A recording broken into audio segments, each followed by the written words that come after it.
Hello, my name is David Winward, and I'll be discussing the Franklin Industries whistleblowing case, Case 4 in Chapter 3. I'll start off with the case overview. It starts with a girl named Natalie Garson, who was an accountant or CPA for the company. She was informed of several unusual transactions between Danny King, who was the department manager, and Vic Construction. What made it unusual is that Vic Construction had little to no documentation about the company when it was incorporated, etc. And the transactions amounted to $5 million.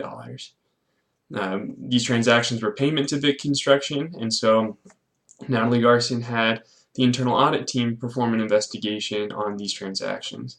The internal audit team found that Vic Construction ended up being a company owned and operated by Victoria King, who was Danny King's sister. And on a later date, the money that Danny King paid Vic Construction was later transferred over to Danny King. Human Resources then dismissed the case and stated that there was not an embezzlement issue, which really got Natalie fired up, and she wanted to make sure that justice would be served. In bringing up the case again with HR, or the Board of Directors, she's going to face several reasons and rationalizations. Natalie was also demoted to staff supervisor, and once she brought up the case to HR. A reason for this could be that demotion was actually due to poor job performance, which is likely what HR will say, as it is illegal for them to just demote her for bringing up an issue or rocking the boat. Another rationalization that might occur is that they may state that, well, even if he did do it, Danny King we're talking about, he's been a long time trusted employee and has always done really well and has the numbers to prove it. And then lastly, HR might say, we've already looked into it and there's not an issue, so we're just not going to worry about it anymore. So there are several parties that are at risk, and they have several factors that could, and stakes that are also at risk. Franklin Industries especially, their company reputation's on the line, as they're a public company. If word's out that there's an embezzlement issue, their stock prices will likely fall, and it could likely be the downfall of the company if it's not resolved. Natalie Garson, she's also facing some key risks, and especially her career at Franklin Industries. If they're sick of her, they will likely get rid of her due to poor job performance, but she's also risking her reputation as a quality accountant.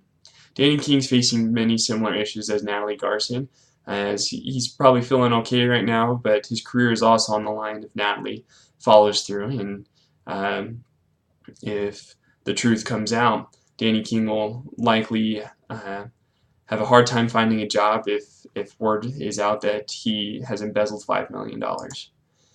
Now, in bringing up the case again to HR, the Board of Directors, there are several influential levers that Natalie should use.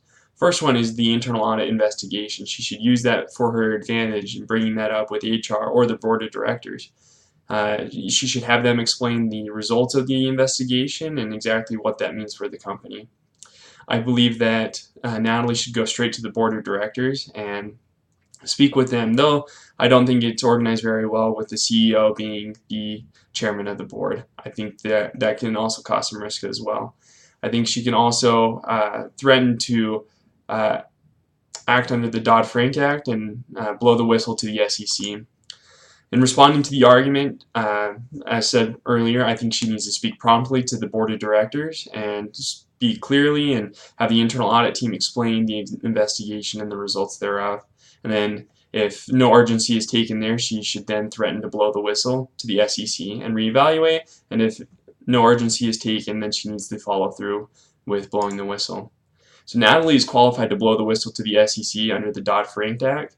And this is because she's been trying to prevent substantial injury to the investors and the public. And then she's also reported this 7 months ago, which is greater than the 120-day requirement. So she can now go to the SEC and blow the whistle, providing them original information about the case. And hopefully justice will be served. Thank you.